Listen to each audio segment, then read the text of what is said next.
Welcome to Eurocast. Thank you, Anuva. Thank you all for having me here. And The only congratulations destination for uh, heroes.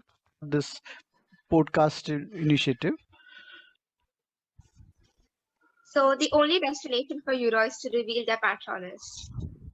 A podcast initiated by the Interact Club of Euroschool Airoli in collaboration with the Metanoia newsletter 2021. Hello everyone, I am Swara. Hi, Swara. And I'm Anuva. We are your hosts for today's podcast featuring Anish Damodaram sir. I request Anish sir to give a little introduction. I run a business. Okay, so I'm into industrial and logistic infrastructure. So for the last 15 years or 20 years or so, 20 years. Apart from that, I'm part of a group called as Backwaters Collective, which is a group of intellectuals, academicians, um, painters, thinkers, artists. We all come together and once in a year meet up in various locations and produce some sort of original work. Could be books, could be concerts, could be exhibits of paintings and arts and all of that. Um, that's about me. Nothing more to say. So I'm part of that collective. That's great, sir. So Anish sir, how has the pandemic affected those you have helped? Yeah, the pandemic has not just affected people whom I have helped, or rather, any one of us have helped. It has affected everyone, right? It is affected to begin with us as an individuals, and then our society that we inhabit, or the community that we inhabit, the place that we inhabit, the country that we inhabit. So it has not spared anyone. Both living and non-living, in that sense, has been affected by it. So how did it affect? You all are sitting at home today.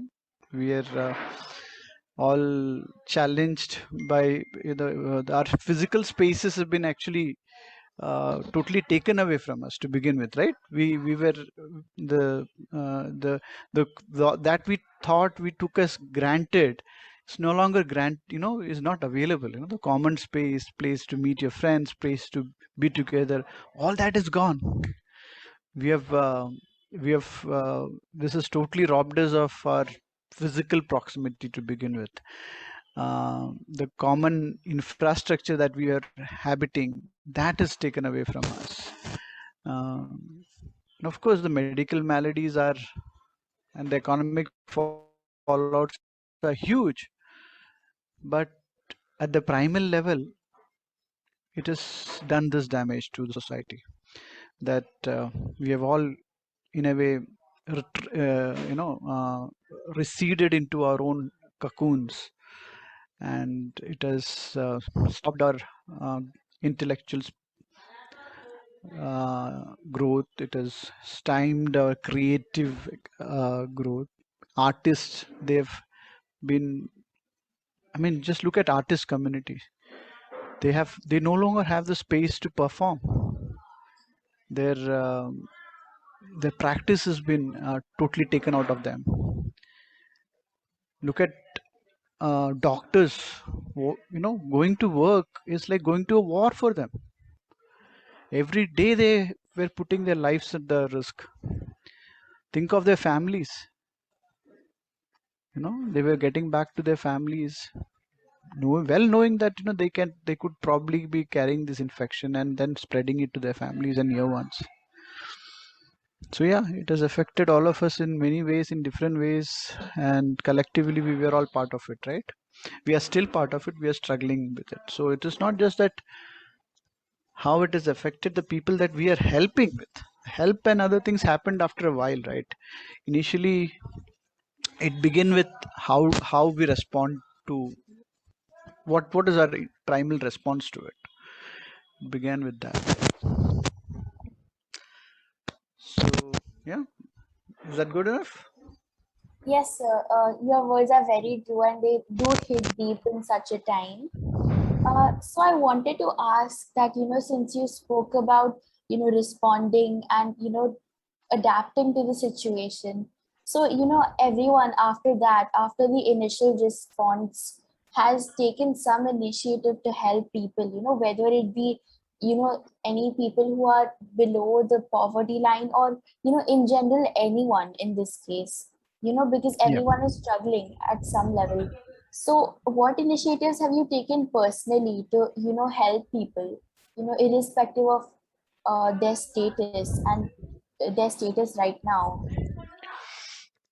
No, to begin with, what happened is, because of lockdown, jobs that we were engaged in, suddenly we found that we had to retrench a lot of people. So in my own organization, we saw to it that we retain all our employees. We make sure that we continue with them, and we move to digital platforms to doing our works. But the work that we do is our, mostly to do with the physical world. We are into construction, most of the activity. I mean, so it was very, it was impossible for us to retain everyone, because the construction industry is still largely composed of informal labors, and most of them are migrant labors. So in the first wave, what happened was, before even you could react and kind of give them the comfort of retaining them in their own places where they were working, or in their own habitats, they had decided to move on and they had already left. So all that we could do is to kind of make sure that wherever they are going to, their their salaries are credited, or their labor contractors are made to, you know uh, work with them in their villages, give them money, make sure that they are taken care of. So this was our first thing to do. People were with us for last 10, 15 years. We couldn't lead them, and they had no other recourse, actually speaking. They had to go back because they didn't find enough security and comfort in the place they were habiting. So before even someone could go and lend them that security, they found refuge in their own natives. But what we could do is we could reach out to them and say, okay, we'll pay your wages, we'll just to make sure that their livelihoods are taken care of. That was the first thing. And then the other thing was, uh,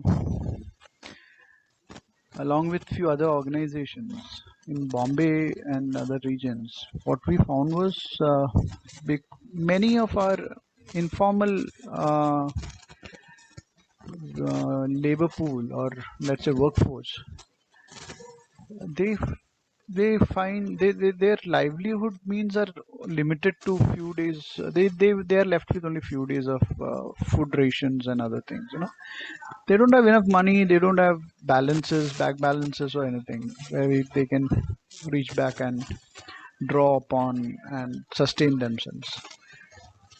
So it is day-to-day existence, and that forms a bulk of our workforce and bulk of our migrant labor force.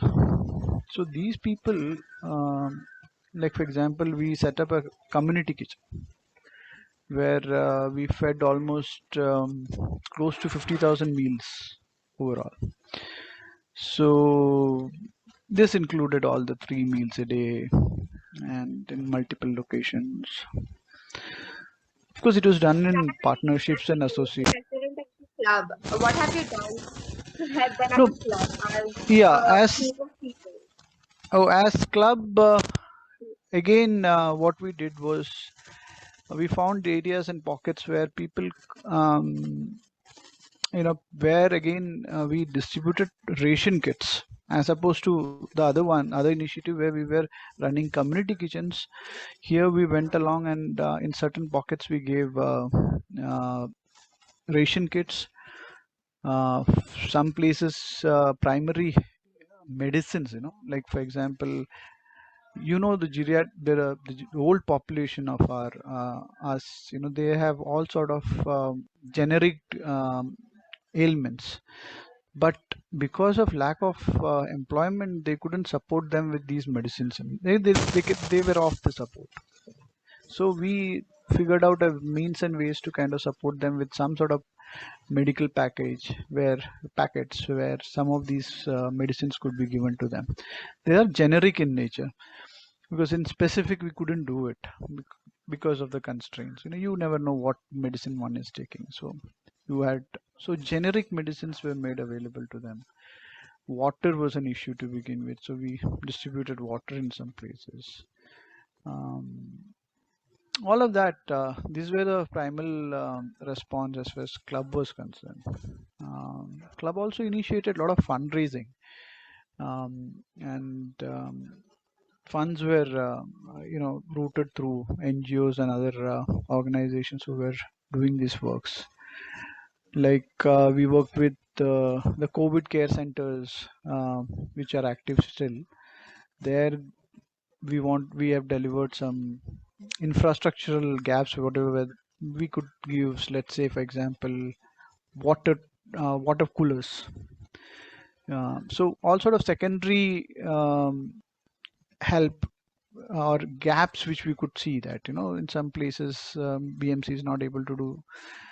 Let's say put in even simple thing as having a fan in a COVID center at times, if you go out and do it. So we were doing all sort of things that which was simple in nature but had some sort of impact to the patients and to the community at large. So those were our response. Yeah, sir. Really wonderful work done. Particularly, what's more amazing is that you've done all of this, from sitting at home. So that's really commendable.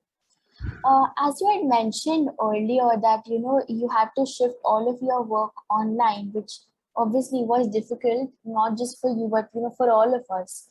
So I'd like to know how you made that change. Was the initial move difficult? And furthermore, how has this exactly affected your social work, on the social work front? Because usually such work is done physically. So how has this affected that as a whole? No, it has got two sides to it. One has optimized one's work culture. Certain times, because of our work practices that we have carried on without actually innovating, without actually thinking through, or without even pausing for actually upgrading your work culture. Those things have been, though, the idea of using technology to kind of be more effective and efficient became a necessity today. So we acquired, like for example, what we are doing, conversing over the Zoom platform, would have been we would have thought, no, if there is no, let's meet physically, we'll meet someplace and do it. So like for example, in my case, I would have been, if there is a site visit, or if someone is showing me a site, or if some site inspection is happening, we would have definitely gone there and physically done that. Now today I have layered it with multiple platforms where I've given information on my desktop, through which I am able to monitor my work and administer it much better. So this shift has happened. Now, how difficult was it? Yeah, it required some sort of learning and unlearning, because some practices that you were used to had to be unlearned, and that put us back into some sort of learning curve. So, like for example, the simplest thing, how to use Zoom effectively, which we never, though the platform existed before COVID. These technologies were all existent before COVID. It is not as if they were not there, but we never thought of deploying it efficiently, right? So we started learning all of those, and our people also, our uh, organization also adapted to it. It is initially difficult it is difficult in the way that you are, you expect a certain kind of progress to happen, but this adaptation, this transition at times does not yield that efficiency to begin with. But over a period of time, we were able to do that and achieve efficiency, and maturity happens. So we were able to mature up fast, and we are collectively learning. So that collective orientation also happened. How do you orient collectively as opposed to individually doing it, right? So it was all across collective learning experience, and that also had a change in the way we looked at the organization. So yeah, it was initially a cultural shock. um, to the second part of your question, how did it impact the social relations, I believe, right? Hugely, right? Hugely. In the sense that social work, sir, like Social works. I mean, as I said, yeah. socially we were active to the extent that we could be, and we, as club and as other organization, as part of other socially relevant organization, we were doing our bit, and we were active to the extent that we could remain active. But yeah, but there is another aspect to every human being, which is the social life, right? You meet with your friends, all of that is also part of your schedule and routine. That got affected majorly.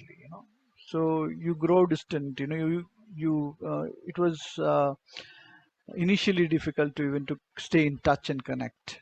So it took some time for us to um, you know discover the social, uh, to even to get back our social circle back in place. But it happened eventually, and people got used to multiple platforms. And then eventually, slightly as the pandemic progressed, there were some recesses which were open for us to uh, to to work on. So yeah, so in all, it is about how do you adapt, right? Life does not stop. You adapt, and you use technology. You innovate. You All of this organically happens. Human beings have actually been doing that. It's just that we have become more conscious of it. We have become more reflective of it. We are more documenting it. We are more we have the luxury to do that at this moment.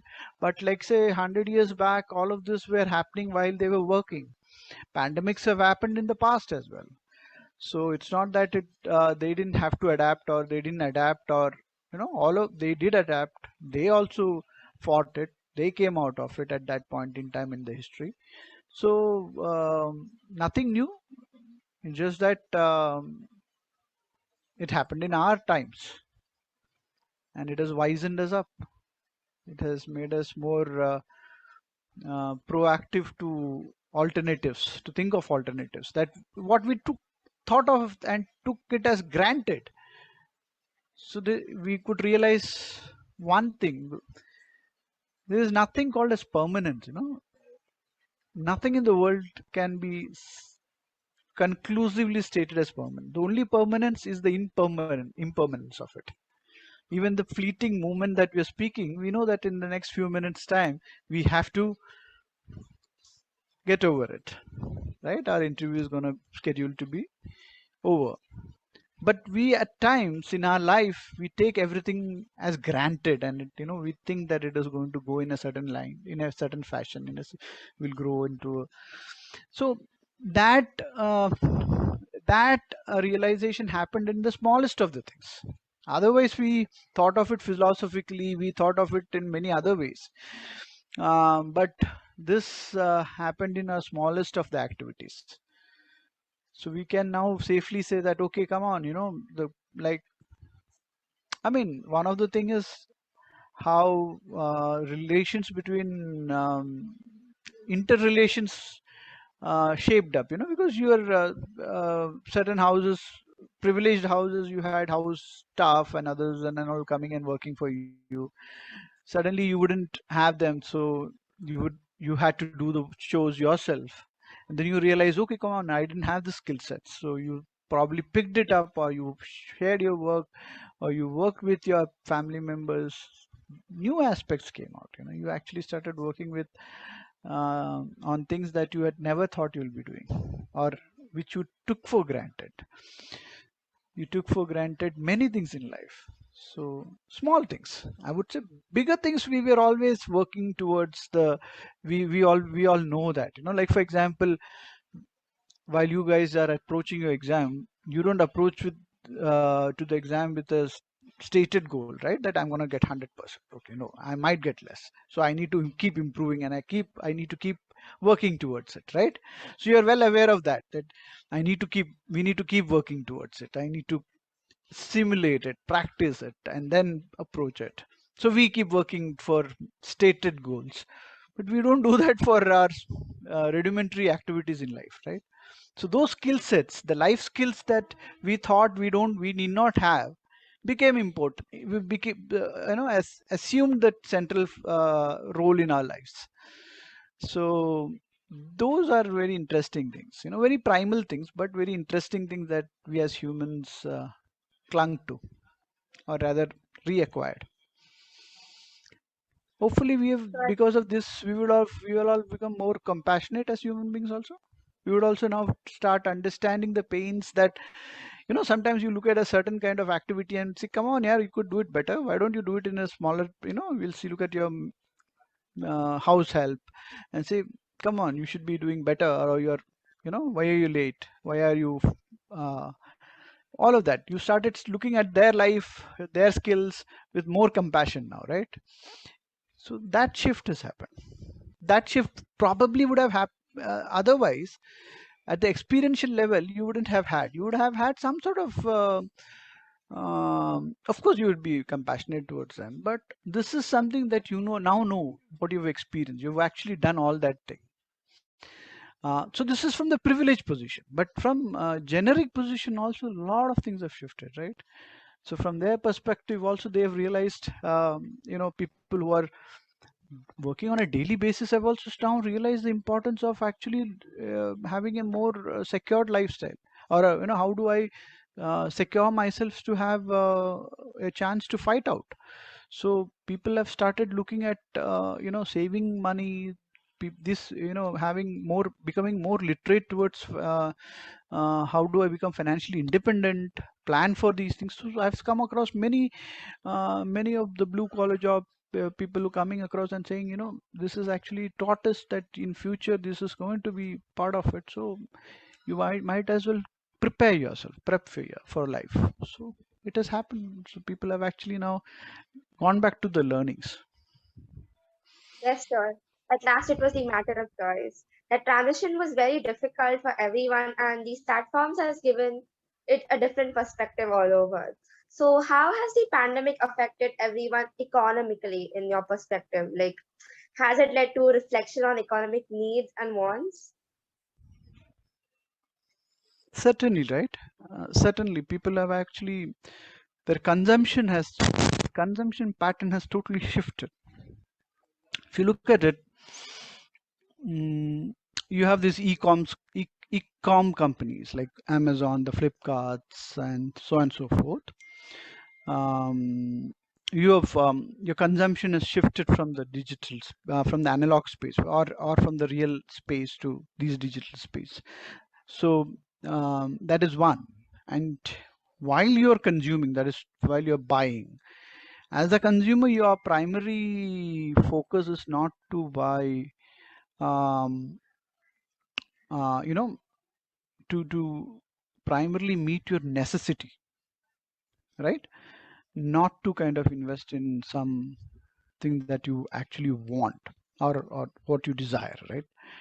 So that has happened because of the realization that, or the compulsion that, you, I mean, let's take an example. Um, even if um, you were to go out, like for example, why would someone go out and buy a piece of art during pandemic? Why would they do that? Do you think there would be a legitimate reason for people to go out and buy a piece of art, which otherwise people would have done, right, in a normative course of their life? people would have done that. So things like that have actually taken a hit. So people engaged in those kind of trade, those kind of activities, artists, uh, their livelihoods have totally, been shaken up. In fact, for them, there was no market. Singers, acclaimed musicians. So economy has gone through economy has shrunk. World economy has shrunk. World economy Yes, has badly shrunk. Yeah, so there is no indeed. two ways about it. The world economy has shrunk, and our consumption patterns have shifted. The way we consume has shifted. It will also for a long foreseeable time uh, won't go back to the pre-COVID normative world times. We will not consume the way we were consuming prior to COVID times. So it has really affected the way the economy is going to be shaped up.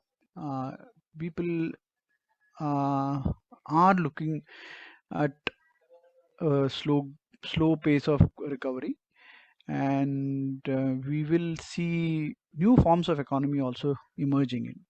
So when we say new forms of economy, people will now start reflecting on what is the dominant form of economy at the moment. Could anyone throw some light? World across, what kind of economy practice? What